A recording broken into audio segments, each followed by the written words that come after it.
Ya. Ya. Buenas tardes. El día de hoy se va a tratar el tema de tratamiento de quemaduras. Esta ponencia es dirigida principalmente a médicos en el primer nivel de atención.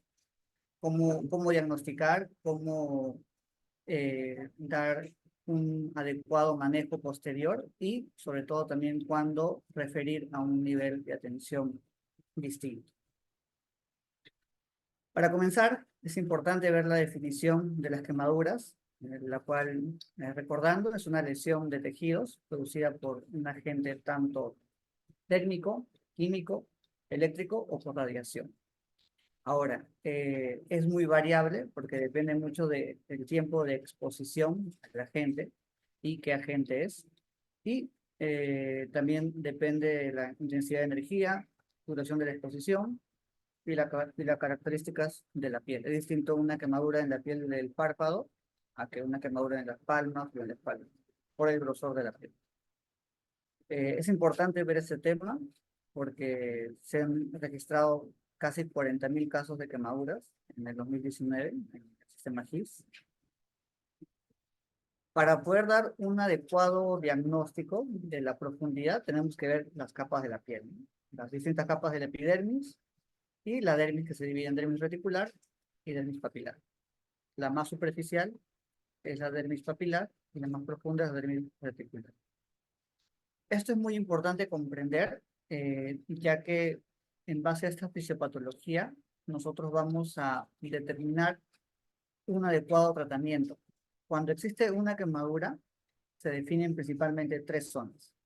Una zona central, que es una zona de coagulación, una zona de éstasis, que es una zona intermedia, y una zona periférica, que es una zona de hiperemia. Estos estudios se hicieron por Jackson, quien hizo estudios histológicos y determinó esas tres áreas. ¿Qué es lo importante acá de esas tres zonas? De que con un adecuado tratamiento vamos a hacer que la zona intermedia o la zona de éxtasis pueda preservarse y no ir a necrosis. Entonces, esto depende de un adecuado tratamiento, una adecuada hidratación, un adecuado manejo. Esto es lo que principalmente queremos lograr en una quemadura, que esta zona central de éxtasis pueda ir bien y no ir a necrosis, porque la zona central ya lamentablemente es una zona de coagulación que se ha perdido. Entonces es importante comprender estas tres zonas para poder dar un adecuado manejo.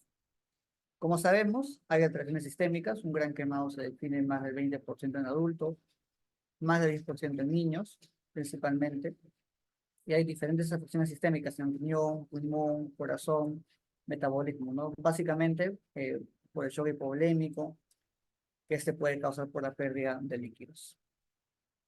Entonces, tomando en cuenta las capas de la piel, vamos a clasificar las quemaduras. ¿En qué? En primer grado, segundo grado superficial, segundo grado profundo y tercer grado.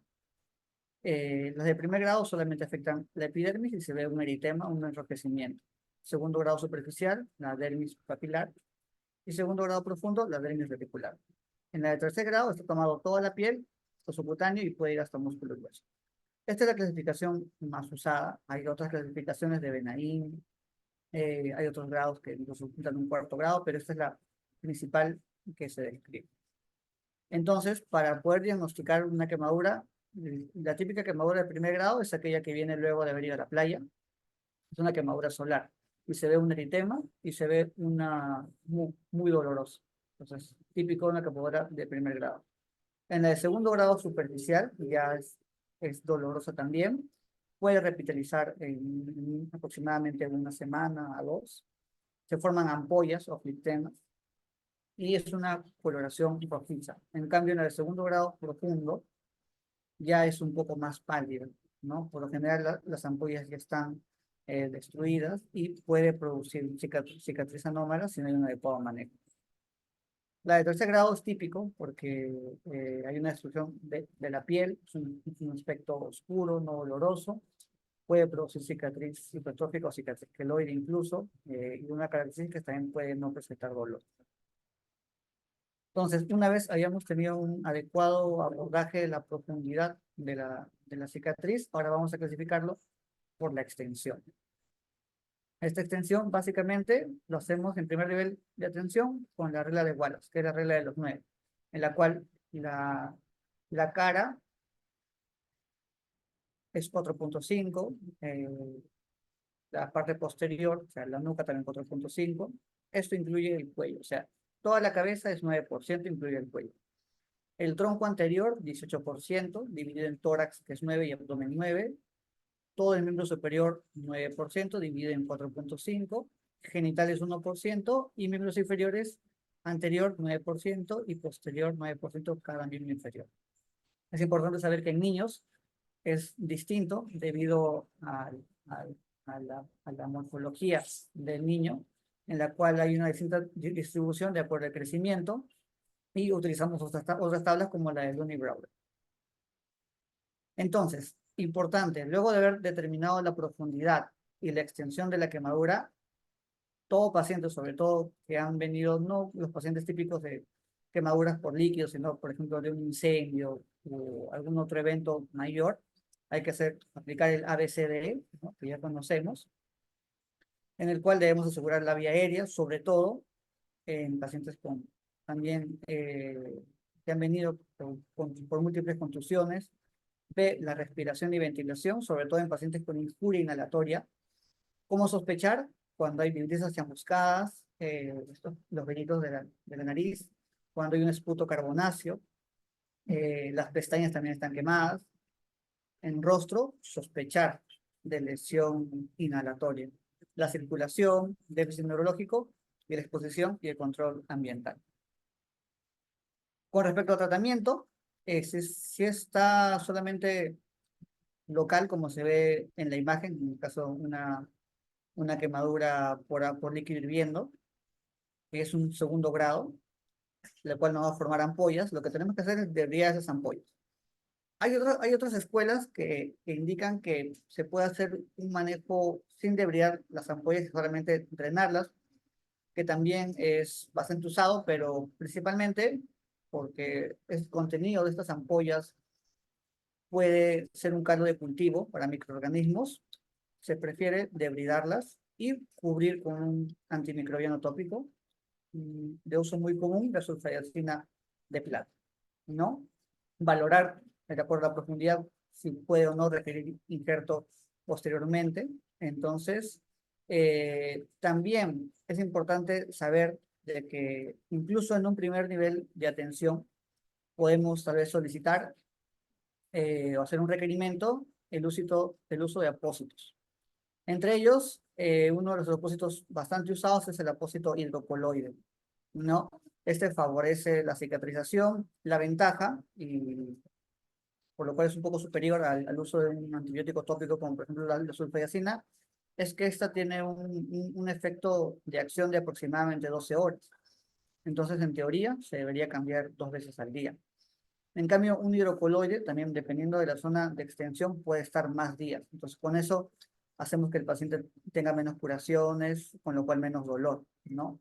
Entonces, con el hidrocoloide puede estar unos 3 días hasta 4 días, dependiendo de cuánto moje o no el apósito, y favorece bastante la cicatrización. Entonces, considerar el uso de estos apósitos hidrocoloides para las curaciones en quemaduras en pacientes, ¿no? También se describen otros apósitos, como espumas, hidrogeles, alginato, ¿no? Importantísimo, en pacientes grandes quemados, la hidratación, ¿no? Muchas veces llegan a un centro de referencia de quemados con una mala hidratación. Entonces, importante, porque la primera causa de muerte al inicio es el shock hipovolémico. Entonces, nosotros debemos de hidratar. Como guía, debemos de manejar la fórmula de Parkland, que es 4, que es una constante, por el peso, por la superficie corporal quemada.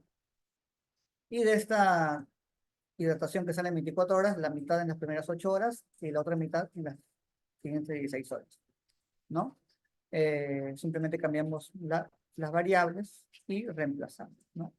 Fórmula de Galveston para niños, ¿no? Importante calcular la superficie corporal del niño de acuerdo al peso, y también se aplica la fórmula de 5.000 mililitros por metro cuadrado de superficie corporal quemada, más 2.000 como una constante por metro cuadrado de superficie corporal total.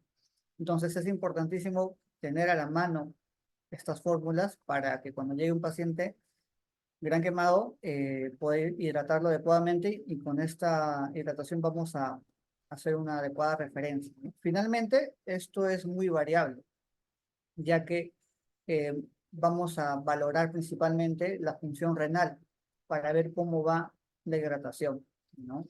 Entonces, pero esto nos sirve como pauta inicial, sobre todo para médicos en un primer nivel de atención, para tener como inicio de la terapia de hidratación del paciente. Cuando nosotros podemos referir a un paciente, cuando hay quemaduras de más de 10%, considerar, ¿no? Esto, quemaduras de tercer grado, quemaduras eléctricas, importantísimo valorar esto, porque si bien hay un punto de entrada y un punto de salida visible o no tan visible, por dentro hay un gran daño de tejidos. Entonces consideran estos pacientes quemaduras químicas, ¿no? También quemaduras inhalatorias, ya mencioné cuando sospechar. En pacientes con enfermedades preexistentes que podrían condicionar que empeore el cuadro, ¿no? Igual con asociado a trauma. Niños en los cuales no hay un personal calificado que pueda manejarlos, o incluso se mencionan las guías de pacientes que requieran apoyo emocional, social o intervención de otro tipo. Entonces, es importante tomar en cuenta estos criterios para ver cuándo referir a un centro de mayor complejidad. Muy importante, una vez que se haya ocurrido la quemadura, saber que debemos enfriar. Justo como mencionaba, las zonas de Jackson, debe de ponerse el paciente en un chorro del caño, por ejemplo, por varios minutos para poder enfriar esa quemadura y que no progrese. No se recomienda tanto poner la mano o la parte quemada en un recipiente porque este se calienta. Entonces se recomienda agua corriente a temperatura ambiente para mejorar esto. No se recomienda poner hielo porque el hielo puede profundizar una quemadura, ¿no? Tampoco se recomiendan otras sustancias que se pueden poner, como por ejemplo colinos, ¿no? A veces sí, comúnmente se puede utilizar, no está recomendado, simplemente agua para enfriar la quemadura y utilizar un debridamiento de las ampollas, la sulfayacina o una posa, ¿no? Entonces, con todos estos lineamientos generales vamos a tomar en cuenta para poder realizar un adecuado tratamiento, diagnóstico y sobre todo saber cómo hidratar y cuándo debe el paciente ser referido con su buena hidratación hacia un nivel mayor de complejidad. La bibliografía, si quieren revisarla. Gracias.